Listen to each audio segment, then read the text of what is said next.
Hello, and welcome to Cloaker's Education Foundation, where we provide quality content for our amazing teachers and students.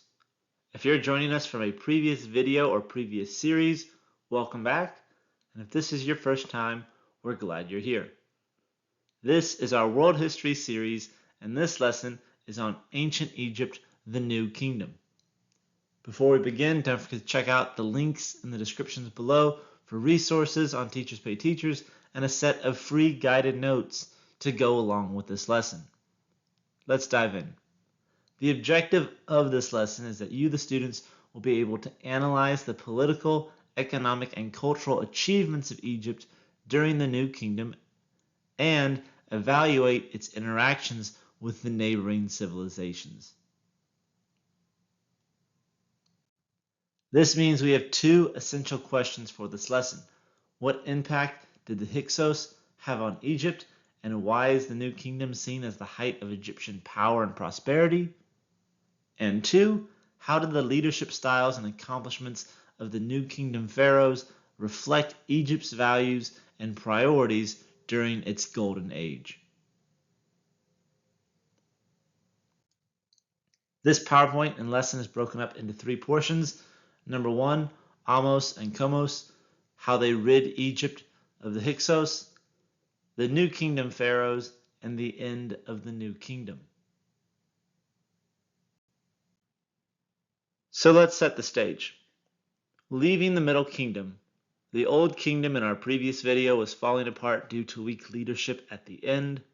The Middle Kingdom is not going to achieve that level of power or wealth as the Old Kingdom, and it will be defined by the rule of the Hyksos.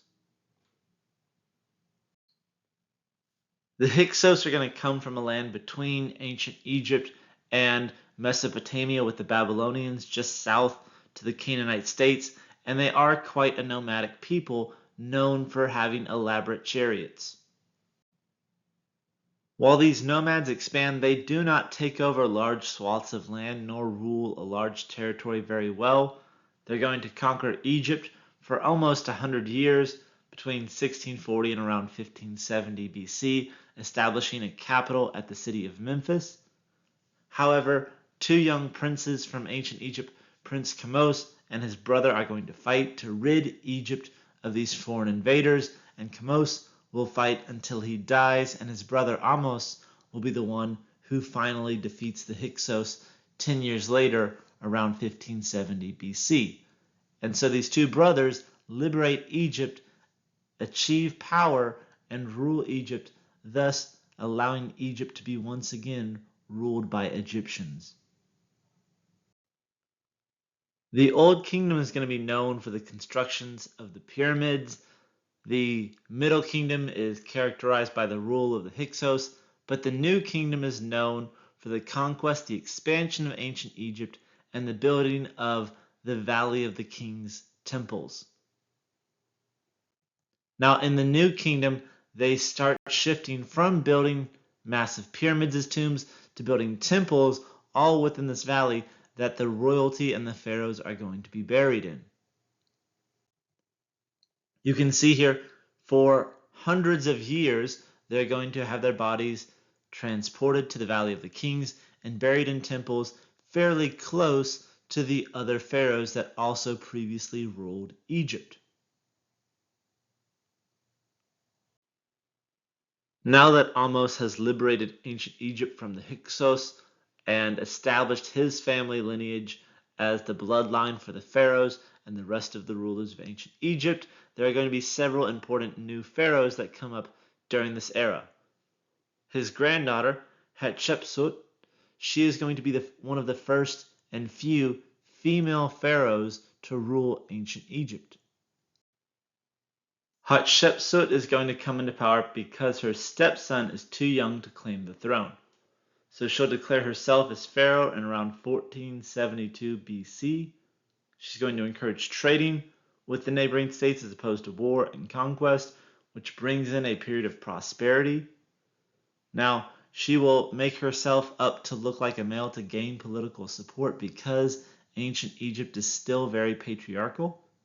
But she'll start a lot of the planning for the elaborate tombs that we find in the Valley of the Kings, Deir el-Bahri.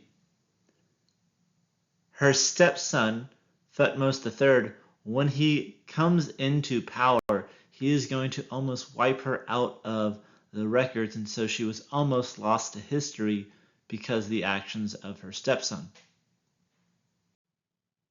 It is during her reign that we start seeing a shift away from pyramids and the building of obelisks as monuments. Of course, the Valley of the King's Temple, Deir el-Bahri, as you see here, a massive temple for herself within the Valley of the Kings. And here's another shot. You can see the absolute size and scope of this temple. But when you have one of the most prosperous reigns in ancient Egypt, you have that ability and that luxury to do this. Now her stepson, Thutmose III, is going to arrive into power once he is old enough to claim the throne. Thutmose was much more warlike than his stepmother Hatshepsut. He was eager to take power, and some historians suggest that he may have even murdered her in order to claim the throne. He had every picture, portrait, and statue of her that he could find destroyed, as Egyptians believe this would erase one's soul from the afterlife. Being eager to expand Egypt, he is going to have his armies invade south into Nubia, and thus reaching the extent and the peak of the Egyptian military reign. And while we could spend a whole semester talking about the pharaohs of ancient Egypt, we're going to skip to his great-great-grandson, King Tut. Now, King Tut, history remembers him because of his tomb, which was founded in 1922 by Howard Carter, rather than what he did as pharaoh.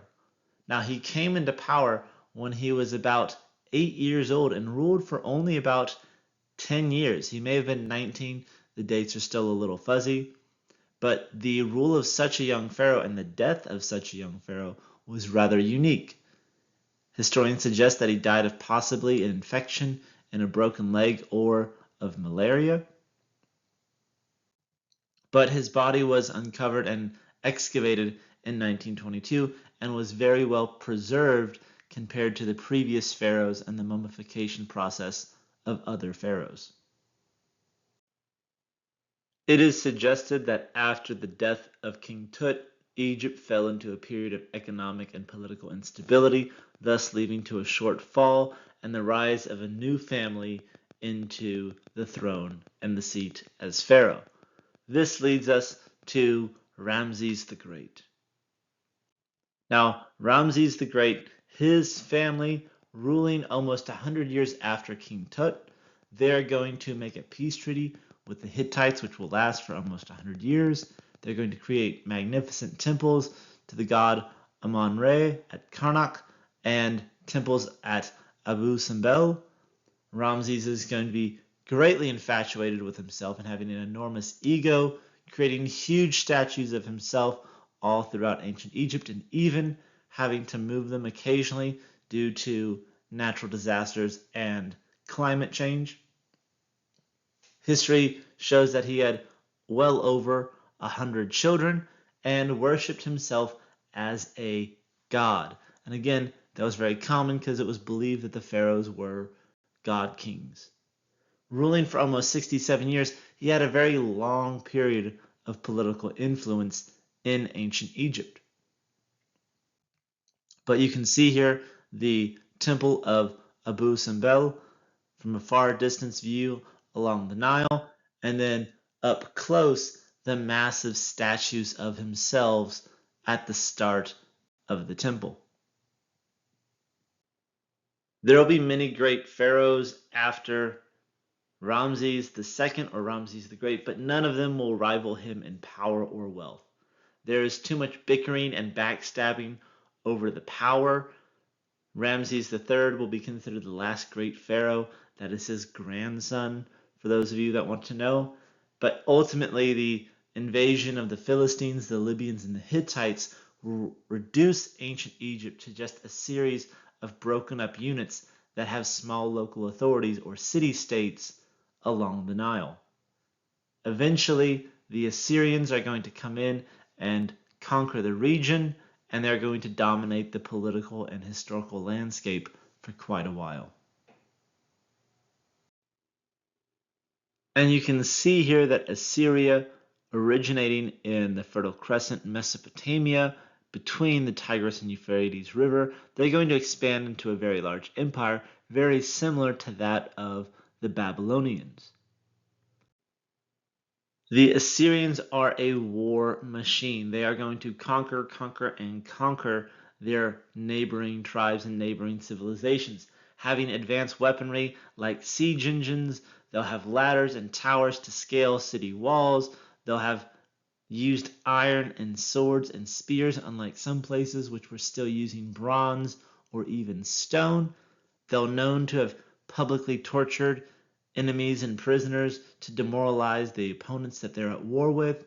They'll have showed advanced strategies as they'll have tunneled underneath massive walls to plant explosive barrels and contents to blow up portions of the city and then invade through the giant opening in the defenses. They'll have a massive capital at the city of Nineveh, home to a library with over 20,000 clay tablets, which for that time was quite a historical feat. But like every great historical civilization, they are going to be defeated by foreign invasions of the Medes and the Chaldeans. Egyptians will rule the New Kingdom for roughly 500 years before collapsing and being replaced by the Nubians, the Assyrians, and others. And while their people have disappeared, ancient Egypt left us with an amazing culture to study, one of pyramids, of tombs, of obelisks, of mummified bodies and hieroglyphics, and show that they are truly one of the most unique peoples of the ancient world, but they're also one of the first empires in world history. And because it's such a unique culture, it's often portrayed in Hollywood and in other pop culture movies, such as The Scorpion King, which we reference, which is not historically accurate. There's the Mummy series with Brendan Fraser, talking about the mummification process, and that is historically inaccurate. While there is some accuracies of, yes, that pharaoh was a real pharaoh, and he was the son of Djoser, which we spoke about in the Old Kingdom, he wasn't a villain. He did not murder people. There's vast misinterpretations with the Book of the Dead. We see that the movie Night at the Museum with the pharaoh Akhmenra was a made-up pharaoh, and the most historically accurate thing about him was the outfit. But it's such a unique culture that it keeps being referenced in pop culture and Hollywood in order to try and bring it back and give an exotic element to the film.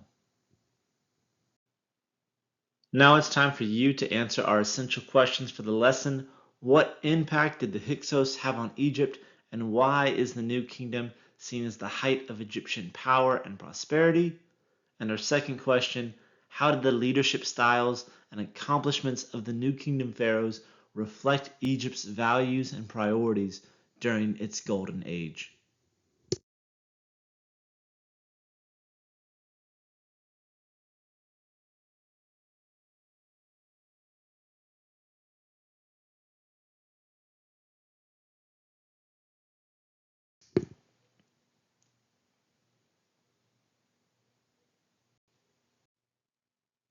And that wraps up our lesson. Ladies and gentlemen, thank you so much for watching. As always, don't forget to like and subscribe. Check us out on Teachers Pay Teachers, YouTube, Rumble, and the Cloaker Education Foundation website.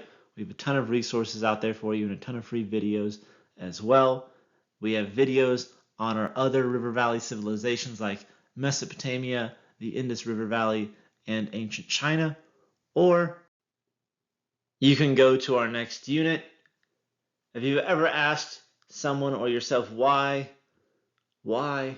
Well, ancient Greece did it first. And before TikTok debates and Reddit threads, they created philosophy, science, democracy, and all of this while fighting in sandals.